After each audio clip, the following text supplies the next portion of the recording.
जब जो है किसी मटेरियल पे लाइट सिंगल फ्रीक्वेंसी की लाइट पड़ती है तो जिस फ्रीक्वेंसी की लाइट पड़ रही है वो लाइट मिलती ही है, उसके अलावा उससे कम फ्रीक्वेंसी की लाइट और ज्यादा फ्रीक्वेंसी की लाइट मिलती है।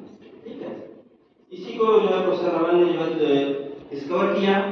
लेकिन ब्रेक थ्रू क्या था, कम फ्रीक्वेंसी जिस फ्रीक्वेंसी की लाइट आ रही है कुछ ऑब्जर्व कर लिया मैटर तो उससे जो है कम फ्रीक्वेंसी की निकल रही है जिसको स्टोक्स लाइन कहा जाता है। कम फ्रीक्वेंसी वाली तो सबके समझ में आता है, कुछ मैटर ने ऑब्जर्व कर लिया। लेकिन जो हाई फ्रीक्वेंसी की लाइन ये ब्रेक थ्रू कि हाई फ्रीक्वेंसी के यानी ला कंजर्वेशन ऑफ एनर्जी शुरू में हुआ कि वायलेट कर रही है, क्योंकि जितनी फ्रीक्वेंसी की जो जिस एनर्जी की हम लाइट दे रहे हैं उससे ज्यादा एनर्जी की मिल रही है। तो उसका एक्सप्लेनेशन इन्होंने दिया क्वांटम मैकेनिक्स से। इस फ्रीक्वेंसी की लाइट यहाँ पड़ रही है सिंगल फ्रीक्वेंसी जिसको वेवलेंथ के टर्म में लैम्डा कहते हैं, और रेले स्कैटरिंग है यानी जितने मैटर ने कोई लाइट ऑब्जर्व नहीं किया पूरी लाइट स्कैटर्ड हो गई, उसको कहते हैं रेले ओरिजिनल लाइट। और कम फ्रीक्वेंसी की लाइट यानी कुछ मैटर ने ऑब्जर्व कर दिया, बचा हुआ पार्ट जो है स्कैटर्ड हो गया, तो उसको हम कहते हैं रमन स्कैटरिंग स्टोक्स। ये कम फ्रीक्वेंसी कहते हैं। अब ये आगे हाई फ्रीक्वेंसी की लाइट एंटी स्टोक्स लाइन जिसको कहा जाता है, यही ब्रेक थ्रू कि यहाँ पर शुरू में साइंटिस्ट को लगा कि ये कैसे हो रहा है कि जितनी हम दे रहे हैं उससे ज्यादा की लाइट कैसे हो रही है। तो इसी को जो है उन्होंने एक्सप्लेन किया क्वांटम मैकेनिक्स से, और एक्सप्लेनेशन दिया कि ज्यादातर एटम जो है ग्राउंड स्टेट में, मैटर में जितने ज्यादातर एटम किसमें होते हैं ग्राउंड स्टेट में।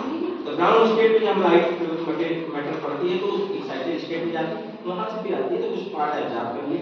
स्टोक्स लाइन का एक्सप्लेनेशन, एंटी स्टोक्स लाइन का एक्सप्लेनेशन ये है कि कुछ मैटर जो है ऑलरेडी एक्साइटेड स्टेट में, कुछ मैटर कैसे होते हैं ऑलरेडी एक्साइटेड स्टेट में होते हैं। तो एक्साइटेड स्टेट वाला मैटर जो है एटम तो लाइट को अपनी एनर्जी दे दी, उसने अपनी एनर्जी किसको दिया लाइट को, तो इसलिए एनर्जी इस लाइट की बढ़ गई, वो एनर्जी दे करके ग्राउंड स्टेट में। तो ये फर्स्ट ईयर वाले बच्चों से थर्ड ईयर में तो पढ़ाया जाता है, फर्स्ट ईयर वाले बच्चों को समझ में आया होगा कि क्यों जो है हाई एनर्जी की लाइट मिलती है। यहाँ पर बच्चे यही कहते हैं कि लाभ कंजर्वेशन एनर्जी सुन के यहाँ पर वायलेट हो गई, लेकिन ऐसा नहीं है क्योंकि फिजिक्स का लॉ है, और यहाँ से एनर्जी ऑब्जर्व करके अपनी एनर्जी जो है एटम दे देता है उसको लाइट, तो फिर जो है हाई एनर्जी की लाइट मिलती है। इंटेंसिटी इसीलिए इसकी कम है क्योंकि एक्साइटेड स्टेट में कम है, ग्राउंड स्टेट में ज्यादा है। स्टोक्स लाइन की इंटेंसिटी ज्यादा होती है, एंटी स्टोक्स लाइन की। इसके एप्लीकेशंस हैं बहुत सारे, फार्मास्यूटिकल्स में है और ये बहुत सारे एप्लीकेशंस है डेली लाइफ में।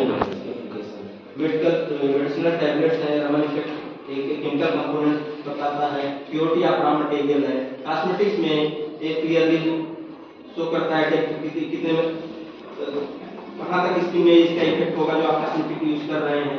ऐसे बहुत सारे जो है एप्लीकेशंस है रमन इफेक्ट का, रिसर्च में तो बहुत ही है। एक स्लाइड में जो शो करना चाहेंगे टेक्नोलॉजी का कैसे विकसित भारत हम लोग बढ़ रहे हैं, कैसे एडवांसमेंट हो रहा है। तो हम लोगों से पहले युग में जो है 1900 के अराउंड में पहले बाल टेक्नोलॉजी यूज होती थी, ट्रायोड बाल होता था बड़ा, और उसमें जो है वो बल्कि होता था, हीटिंग इफेक्ट होती थी, उसमें जो इलेक्ट्रॉन इमिट करते थे। पहले के अगर लोग देखे होंगे पहले के लोग, तो पहले जो रेडियो होता था उसको जो है ऑन करने के थोड़ी देर बाद आवाज आती थी, क्योंकि उसमें इलेक्ट्रॉन होता था बाय हीटिंग, और उसकी कास्ट वो बल्कि होता था, एक्सपेंसिव होता था, यानी एक ट्रायोड बाल कम से कम 300 रुपए का होगा, और जो है उसकी लाइफ से कम होती है। उसके बाद अगला इन्वेंशन जब आया, अगली टेक्नोलॉजी आई 1956 में इन्वेंशन हुआ, तो 95 टेक्नोलॉजी डिवाइसेस जो है 95% जो है जितनी थी इसमें जो है जितनी टेक्नोलॉजी इसमें रिप्लेस हुई, कुछ नहीं हुई, क्योंकि इसमें जिसमें डिवाइस ये सारी चीजें डिवाइस है, ट्रांजिस्टर जो छोटा सा होता है और इसकी कास्ट 2 रुपए करीब है, इसकी 200 है, और इसकी इसमें कोई हीटिंग इफेक्ट नहीं होती है। तो लेकिन कुछ डिवाइसेस अब भी बाल टेक्नोलॉजी पर आधारित हैं, क्योंकि जहाँ जाते पावर की जरूरत होती है, जैसे माइक्रो ओवन मैग्नेट्रॉन ट्यूब उसको ये ट्रांजिस्टर नहीं रिप्लेस करना है क्योंकि वहाँ पे हाई वोल्टेज है। उसके बाद जो है फिर टेक्नोलॉजिकल एडवांसमेंट हुआ तो इंटीग्रेटेड सर्किट टेक्नोलॉजी आई, जो कि आजकल आप लोगों के आईसी आधारित में यूज होती है। तो आईसी टेक्नोलॉजी जो है में more than 50,000 transistors are accumulated in a single chip। छोटी सी आईसी चिप जहाँ फिजिक्स में बच्चे प्रैक्टिकल करते हैं देखेंगे कि एक आईसी चिप भी 1/1 सेंटीमीटर स्क्वायर की होती है, बहुत ज्यादा बड़ी नहीं होती। उसमें जो है अब विकसित भारत की तरफ जो है साइंटिस्ट लगे हुए हैं जो कि नैनो टेक्नोलॉजी में, जिसमें उनका प्रयास ये है कि पूरा का पूरा एक लैब एक सिंगल चिप और ये जब आ जाएगी टेक्नोलॉजी, अभी भी इसके क्या बेनिफिट्स हैं थोड़ा सा बताएंगे क्योंकि हमारा भी वर्क इसमें रहा है, तो बस 2 मिनट का समय और लेंगे। ये देखिए ये जैसे है ये बाहर ये आईसी ये ट्रांजिस्टर्स हैं इतना। अब नैनो ट्रांजिस्टर कितना सुंदर दिख रहा है, ये स्केल जो है नैनो स्केल है 10⁻⁹ मीटर का, लेकिन इसकी जो ये देखिए कितना सुंदर दिख रहा है। और नैनो टेक्नोलॉजी के कारण स्पीड बढ़ रही है, कंप्यूटर की ओर बढ़ रहा है। इसके बाद हम इससे ज्यादा नहीं नैनो मटेरियल्स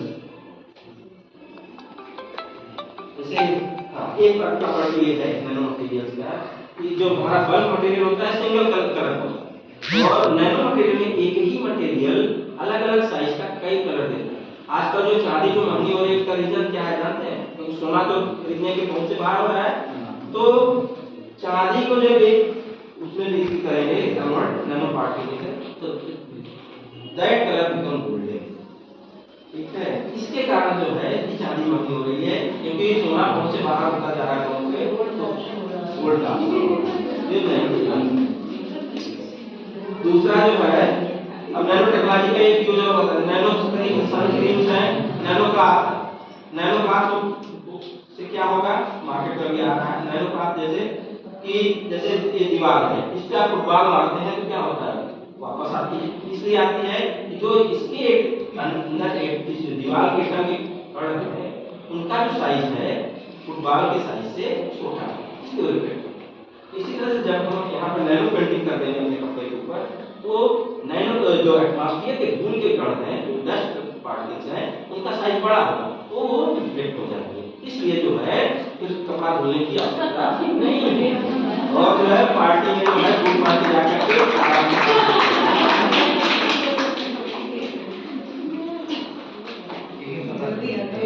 एक जो हमारा वर्क है इसमें हम देखेंगे कि बच्चों की इंस्पिरेशन के लिए स्लाइड दिखाना चाहते हैं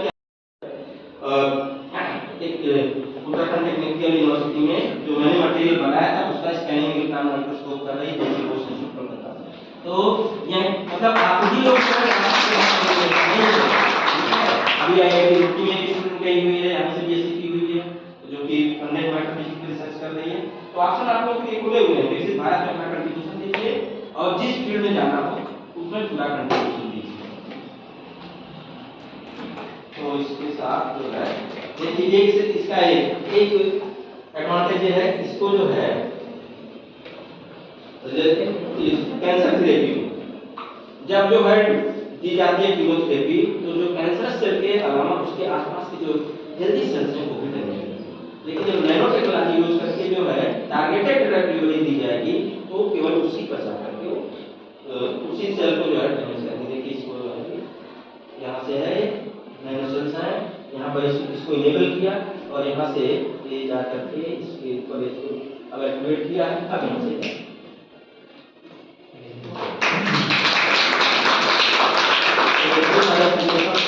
मैन्युफैक्चरिंग में नैनो टेक्नोलॉजी का है, हेल्थ में, ट्रांसपोर्ट है, एग्रीकल्चर है, सोसाइटी में, यानी कोई सब्जेक्ट नहीं बचा हुआ है। नैनो टेक्नोलॉजी अभी तो जो है एक इस तरह के फील्ड है नैनो टेक्नोलॉजी की, अभी हम लोग रिटायरमेंट आ जाएगा तब भी इसमें सिचुएशन नहीं आने वाला क्योंकि इंटरडिसिप्लिनरी वर्क हो रहा है इसमें बहुत सारा। ठीक है, तो धन्यवाद।